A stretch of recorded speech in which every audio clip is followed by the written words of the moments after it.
Welcome back to Everyday Kentucky. All week long, Lexington has been honoring veterans who often don't get the thanks they deserve. Yeah, here with details on Lexington's Week of Valor and the Veterans Festival is Tyler Scott, Lexington Veterans Connection. That's a great organization. Kind of talk to us a little bit about what you all have been doing this week to honor our veterans. Sure. So this has been an emphasis of the Mayor Gordon administration since she first came into office. Veterans are very important in her life. I'm a veteran. I'm her chief of staff, former Army Airborne Infantryman. Her husband's a former retired general.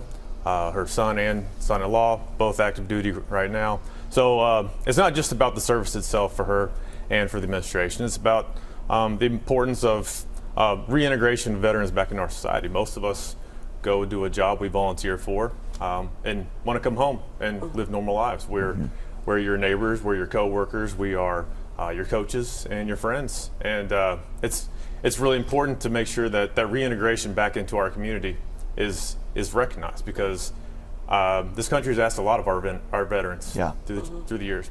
And our future veterans are watching how we receive and reintegrate veterans right now.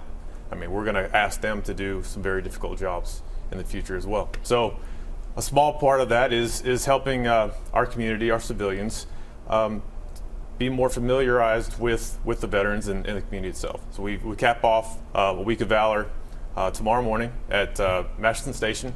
It's the Lexington Veterans Festival from 11 to 4. You'll have static displays of military equipment and other kind of things like that. You'll have parachutists, bands, some military bands will be there, a lot of family activities. You'll see a lot of veterans. It's just a way for that civil-military divide to be bridged in another way, to make that connection, to recognize this is something that I've done in my past, and this is something I can in a very small way share with civilians, and we can build some appreciation and common bond around. Yeah, I love how you're bringing the community and vets together. What would you say is like the biggest challenge right now that a lot of vets face? I think we've come a long way in trying to overcome that stigma of the trauma of what it's like to go to war and come back. There was, for quite some time, and certainly in previous generations, they've had much worse than my generation, the post 9/11 generation, of that, can you really be reintegrated back into society? Have the trauma of war, can it really be overcome? And I think that's more than just the appreciation, thank you for your service. I think it's more about how do we welcome. Lexington's a very welcoming community. And this is one more way to welcome a very diverse segment of our society. Veterans are a very diverse community.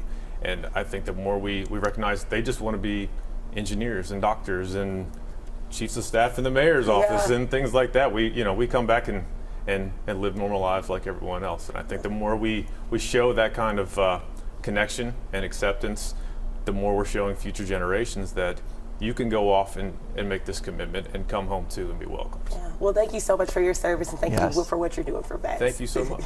All right.